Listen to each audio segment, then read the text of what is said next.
আসসালামু আলাইকুম। একদম সহজ অল্প উপকরণে সরিষা ইলিশ রেসিপি কিভাবে রান্না করতে হয় দেখে নিন। আমি এখানে ব্ল্যাক রাইস দিয়ে খেয়েছি, আর অন্যান্য সবার জন্য আরও কি আয়োজন ছিল ভিডিওর শেষে পেয়ে যাবেন।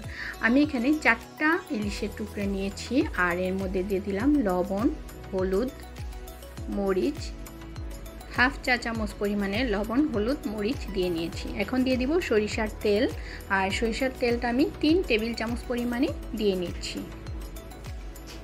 এখন আমি দিয়ে নিব আসল মশলা, মানে সরিষা ইলিশ রান্না করার যে সরিষা সেটা, আর সেটা আমি ফাঁকিবাজি স্টাইলে কি দিয়ে নিচ্ছি জানেন? কাসুন্দি। আমি এখানে কাসুন্দি ইউজ করেছি সরিষা বাটার পরিবর্তে। আপনারা ঝটপট যদি রেসিপি করতে চান তাহলে এভাবে করে নিতে পারেন। তা আমি এখানে 3 টেবিল চামচ পরিমাণে কাসুন্দি দিয়ে নিলাম, আর এখন দিয়ে নিচ্ছি বড় বড় দেশি পেঁয়াজ 4টা কুচি করে নেওয়া। এ পর্যায়ে দিয়ে নিচ্ছি টক দই। এখানে টক দই দিয়ে নিলাম 2 টেবিল চামচ পরিমাণে। এখন সবগুলো উপকরণ ভালোভাবে মেখে মেখে মাছের গায়ে লাগিয়ে নিচ্ছি।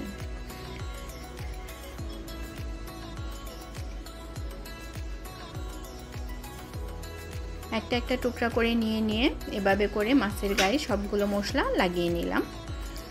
খুব সুন্দর দেখাচ্ছে না? আমি কিন্তু এখনও এটা চুলায় দিই নাই, এই মাত্র আমি চুলায় বসিয়ে দিলাম। একদম ঢেকে 15 থেকে 20 মিনিট আমি এভাবে ঢেকেই রান্না করব, আর একটু পরপর হালকা করে নেড়ে দিব। যখন এই রকম তেল ভেসে আসছে তখন বুঝতে হবে মাছটা রান্না মোটামুটি হয়ে আসছে। এই পর্যায়ে আমি দিয়ে দিচ্ছি কয়েকটা কাঁচামরিচ। কাঁচামরিচটা আমি ফেলে দিই নাই, শুধু কেচি দিয়ে আগা আর গোড়ার অংশটুকু একটু কেটে নিয়েছি। নিয়ে কিছুক্ষণ একটু নেড়ে চেড়ে তারপরে ঢেকে রেখে দেব 1 মিনিটের মতো সময় ধরে। এখন আর বেশি নাড়াচাড়া করা যাবে না, হালকা হাতে শুধুমাত্র একটু লুসনি দিয়ে কড়াইটা ধরে একটু ঝাঁকিয়ে নিলেই হবে। এই যে দেখেন কতটা সুন্দর হয়ে আসছে। এখন আমি এর মধ্যে দিয়ে দিব বিলাতি ধনিয়া পাতা। কয়েকটা বিলাতি ধনিয়া পাতা এটার মধ্যে দিয়ে দিলে স্বাদটাও বেড়ে যাবে, দেখতেও খুবই সুন্দর লাগবে। আমার এই সহজ রেসিপিগুলো আপনাদের কাছে কেমন লাগে প্লিজ একটু কমেন্ট করে জানাবেন, আর যদি ভালো লাগে ফ্রেন্ডস অ্যান্ড ফ্যামিলির সাথে শেয়ার করতে ভুলবেন না।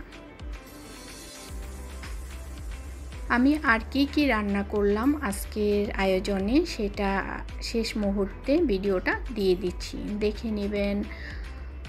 বেশি বেশি করে লাইক অ্যান্ড শেয়ার করবেন যেন অন্যরাও এই সহজ রেসিপিগুলো দেখে শিখে নিতে পারে। আমি এখানেই বিদায় নিচ্ছি। ভালো থাকবেন। আল্লাহ হাফেজ।